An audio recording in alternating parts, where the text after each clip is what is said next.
ఒక పక్క సుప్రీంకోర్టు కూడా లడ్డు వివాదంలో ఇన్వాల్వ్ అయ్యి పూర్తి స్థాయిలో విచారణ జరిపించిన తర్వాతే నిజాలు నిగ్గు తేల్చమని సుప్రీంకోర్టు ఆర్డర్ ఇవ్వడంతో వైఎస్ఆర్సీపీ శ్రేణులు ఇప్పటికే కొంత హర్షాన్ని అయితే వ్యక్తం చేస్తున్నారు.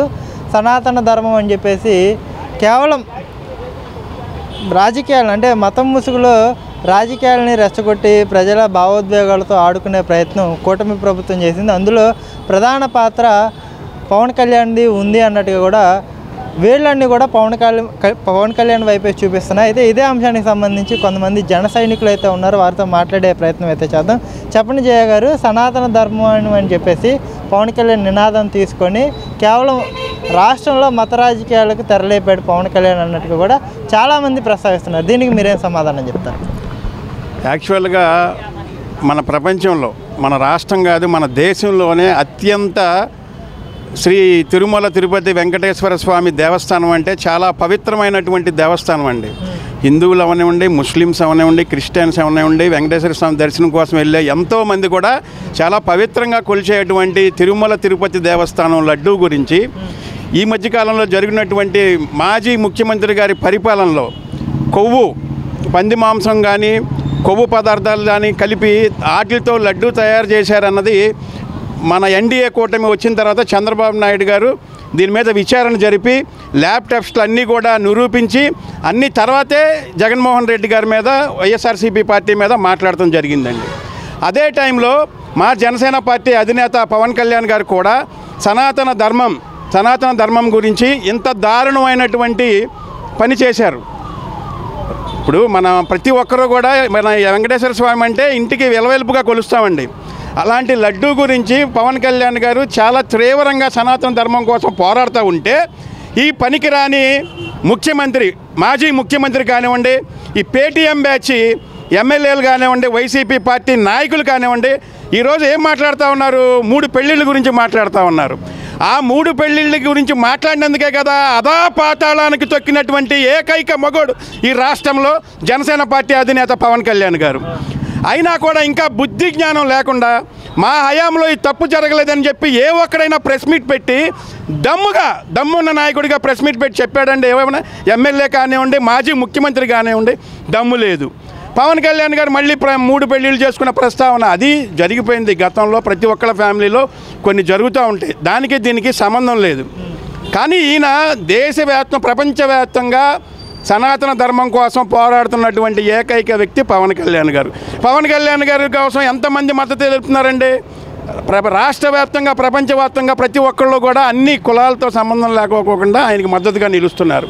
మరి మీరేం చేస్తూ ఉన్నారు? ఈ రోజున మళ్ళీ పేటీఎం బ్యాచ్ వాళ్ళు ఉన్నారుగా, 4-3 ఉన్నారు, వాళ్ళు వచ్చి పవన్ కళ్యాణ్ గారి గురించి మాట్లాడుతున్నారు. అది కరెక్ట్ పద్ధతి కాదు.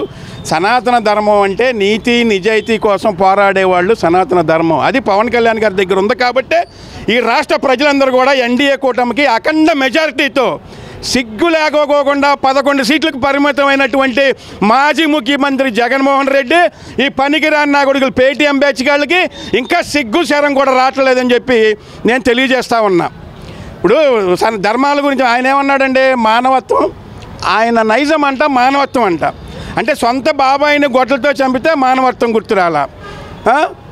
అంబేద్కర్ గారి ఆశయాలతో తిరుగుతున్నటువంటి వాళ్ళని, అదే కులానికి చెందినటువంటి వాళ్ళని చంపి డోర్ డెలివరీ చేసినప్పుడు మానవత్వం గుర్తురాలా? ఒక అక్క కోసం తమ్ముడు ఒక ఆడపిల్లని తీసుకెళ్తా ఉంటే ఆడపిల్లని దారుణంగా మానభంగం చేసి చంపితే ఆ రోజు మానవత్వం గుర్తుబాటు రాలా ఆయనకి. ఇంకా ఏం మాట్లాడుతున్నాడండి ఆయన?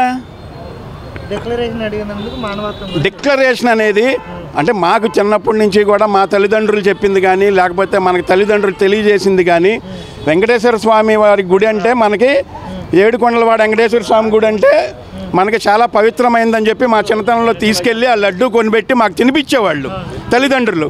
అదే ఆచారంగా ఇప్పటి వరకు కూడా ప్రతి ఒక్కళ్ళు కూడా అదే ఆచారం నడుస్తూ ఉంది. ఇక డిక్లరేషన్ అంటే పాత రోజుల్లో మన సోనియా గారు కానివ్వండి, ఇందిరాగాంధీ గారు లాంటి వాళ్ళు, అబ్దుల్ కలాం గారు లాంటి వాళ్ళే గౌరవంగా ఆయన ఇచ్చేసి వెళ్ళారు. ఇంకా ఈయనకేంటండి బాధ? అక్షంతలు వేసుకోడు, తీర్థం తీసుకోడు, ఏమీ తీసుకోడు, కానీ మతం అంటాడు, మానవత్వం అంటాడు. అసలు మానవత్వం ఉందా నీకు? మానవత్వం ఉంటే 151 సీట్లు ఉన్నటువంటి నీకు ఈ ఆంధ్ర రాష్ట్ర ప్రజలు బుద్ధి వచ్చి చెప్పులతో కొట్టినట్టుగా 11 సీట్లకు పరిమితం చేశారు. అది ఒక్కటి చాలు నీ జీవితానికి. ఇక వీళ్ళు కానీ మాజీ ముఖ్యమంత్రి జగన్మోహన్ రెడ్డి కానీ పవన్ కళ్యాణ్ గారి గురించి మాట్లాడే అంత స్థాయి ఏ ఒక్కడికి లేదండి.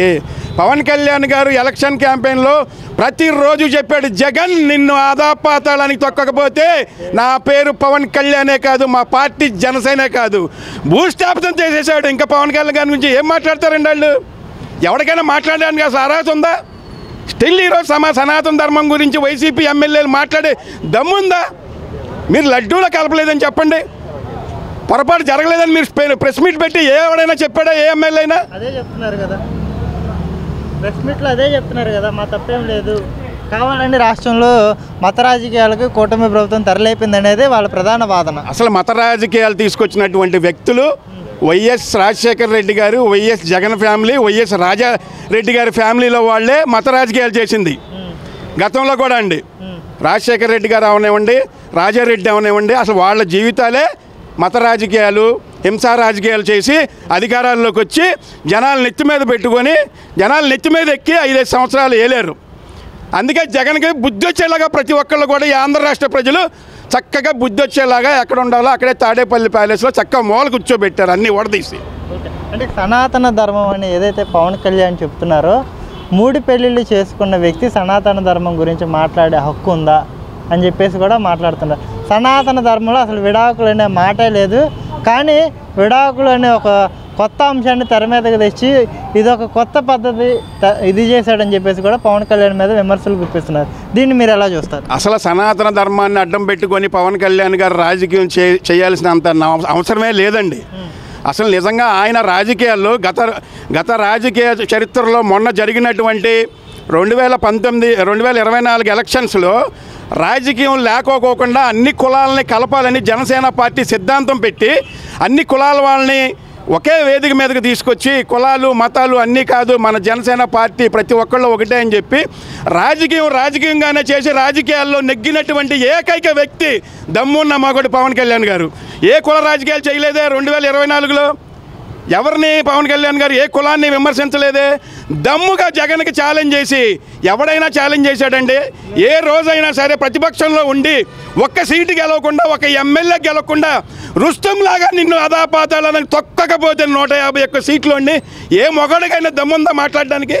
అలా దమ్ము ధైర్యమే ఈ రోజున పవన్ కళ్యాణ్ గారిని సనాతన ధర్మం గురించి మాట్లాడే అంత హక్కు ఉందని నేను చెప్తా ఉన్నాను. అంటే ఇప్పటికీ కూడా మేము తప్పు చేయలేదు కాబట్టి చంద్రబాబు, డిప్యూటీ సీఎం పవన్ కళ్యాణ్ ఇద్దరు కూడా రాష్ట్ర ప్రజలందరూ కూడా క్షమాపణ చెప్పాలి, కేవలం టీటీడీ ప్రతిష్టని దేశవ్యాప్తంగా మీరు దిగజారు చేశారు కాబట్టి ఇప్పటికైనా క్షమాపణ చెప్పాలని చెప్పేసి వైఎస్ఆర్సీపీ ఒక డిమాండ్ అయితే పెట్టింది. ఎలా చూస్తారు ఈ డిమాండ్? చంద్రబాబు నాయుడు గారికి గతంలో ఈ లడ్డూ విషయంలో పొరపాటు జరిగిందని చెప్పి తిరుమల తిరుపతి దేవస్థానం వాళ్ళు చెప్పిన తర్వాత ల్యాబ్కు పంపించిన తర్వాత ల్యాబ్ మన చేతిలో పనా? చంద్రబాబు గారు చుట్టమా? పవన్ కళ్యాణ్ గారు చుట్టమా? సెంట్రల్ గవర్నమెంటే కదండి ల్యాబ్ టెస్ట్ నుంచి దీంట్లో జంతు కొవ్వు కలిసిందని రిపోర్ట్ ఇచ్చింది ఎవరండి? సెంట్రల్ గవర్నమెంటేగా. ఇంకా ఏ మోహన్ పెట్టుకొని మాట్లాడతారు? దీంట్లో పవన్ కళ్యాణ్ గారు కానీ చంద్రబాబు గారు కానీ ఎన్డీఏ కూటమి వాళ్ళు కానీ రాజకీయం చేయాల్సినంత అవసరం ఏముందండి? వాళ్ళు రాజకీయాలు చేయాల్సినంత అవసరం లేదుగా. ఆల్రెడీ మీ చొక్కా ప్యాంటు అన్నీ బనీని ఓడదీసి రోడ్డు తాడేపల్లి ప్యాలెస్లో పడుకోబెట్టినాక ఇంకా రాజకీయాలు ఎందుకు చేయాలి? రాజకీయాలు చేయాల్సిన అవసరం లేదు కదా. అంత అవసరం చంద్రబాబు గారికి కానీ పవన్ కళ్యాణ్ గారు కానీ ఇప్పుడున్నటువంటి రాజకీయాల్లో చేయాల్సిన అవసరమే లేదు. కులమతాలకి అతీతంగా ప్రతి కులానికి కూడా అండగా చంద్రబాబు గారు కానివ్వండి, పవన్ కళ్యాణ్ గారు కావాలండి, రాబోయే రోజుల్లో ఇంకా బలమైనటువంటి ప్రతి కులానికి అండగా నిలబడతారని చెప్పి నేను తెలియజేస్తా ఉన్నాను.